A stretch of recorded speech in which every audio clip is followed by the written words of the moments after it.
क्या बात है नीरू, तुम्हें परेशान सा देखता हूँ। सब ठीक तो है ना? हाँ हाँ, सब ठीक है।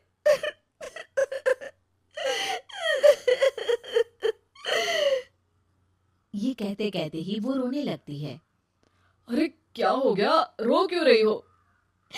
मैंने तुमसे एक बात छुपाई है और वही बात अब मुझे परेशान कर रही है। रोहित, मेरा एक बेटा भी है। उसका नाम मयंक है। क्या बात कर रही हो? ये तुमने मुझे पहले क्यों नहीं बताया? देखो नीरू, मेरी माँ को मैंने ये नहीं बताया है कि तुम शादीशुदा हो। बच्चा मैं मैनेज नहीं कर पाऊंगा। नीरू को समझ में नहीं आता कि वो क्या करे। अ, तुम उस बच्चे को अपनी माँ को क्यों नहीं दे देती? नीरू चुपके से माँ को फोन करती है। माँ, क्या मयंक को तुम रख सकती हो? बेटा, मैं राकेश के साथ बात करती हूँ। आखिर घर का बेटा वही है, जो वो बोलेगा।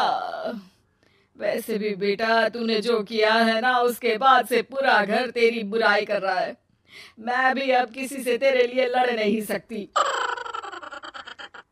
राकेश बेटा, नीरू ने तो जो किया बहुत ही बुरा किया, लेकिन मैं सोच रही थी कि क्यों ना मयंक को हम यहाँ ले आए।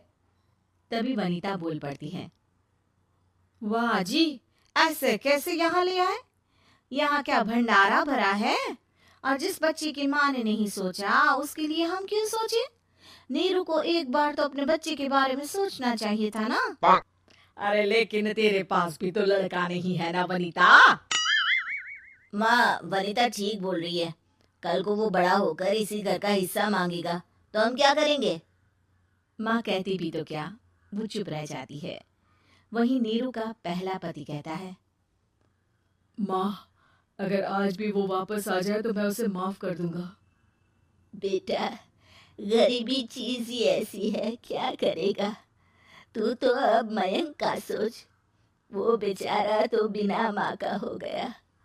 मयंक की खातिर तू दूसरी शादी कर ले बेटा।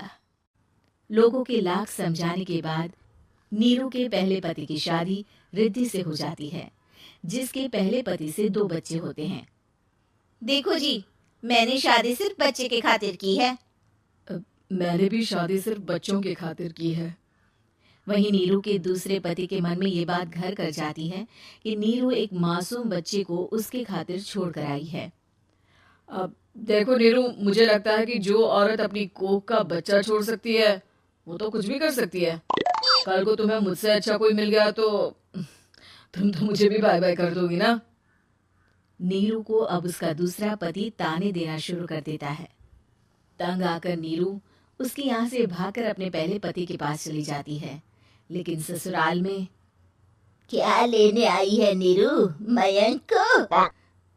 नहीं नहीं सासू माँ, मुझसे गलती हो गई, मुझे माफ कर दीजिए। नीरू, अब वक्त खत्म हो गया है। मेरी शादी हो चुकी है। तो छोड़ दो ना उसे, हमारा बच्चा है। मैं आपको अपनी माँ नहीं मानता। मेरी नहीं मान तो बात अच्छी है।